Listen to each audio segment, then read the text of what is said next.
Short motivational story in Hindi. एक राजा ने अपने सैनिकों को सड़क के बीच में एक बड़ी चट्टान रखने के लिए कहा।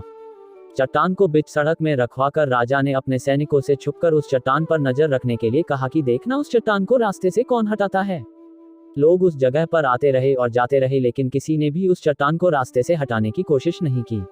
उस चट्टान के पास से लोगों के गुजरने वालों में राजा के कुछ करीबी लोग और शहर के बड़े व्यापारी भी शामिल थे, और उनमें से कुछ लोग तो राजा को ही कोसने लगते कि क्या राजा इस चट्टान को भी रास्ते से नहीं हटवा सकता।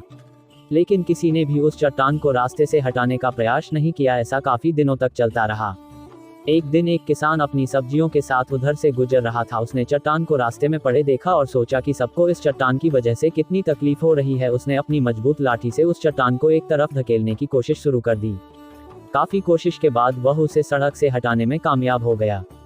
चट्टान रास्ते से हटाने के बाद किसान अपनी सब्जियों को उठाकर जाने ही वाला था कि अचानक उसकी नजर एक पोटली पर गई, जो ठीक उसी जगह पड़ी थी जहां से उसने वह चट्टान हटाए थे। उसने उस पोटली को खोलकर देखा तो उसमें सोने के कई सिक्के थे, और उन सिक्कों के साथ राजा का एक संदेश भी था, जिसमें लिखा था कि ये सोने के सिक्के उनके लिए है जो इस चट्टान को रास्ते से हटाएगा। दोस्तों, बिल्कुल ठीक इसी तरह हम सब के लाइफ में भी कई परेशानियां आती है। कुछ लोग उन परेशानियों से बचकर निकल जाते हैं और कुछ रास्ता बदल देते हैं, और चंद लोग ठान लेते हैं उन परेशानियों का हल निकाल लेने की, और ऐसे ही लोग मुश्किलों में संभावनाएं और संभावनाओं में छिपे अवसर खोज लेते हैं।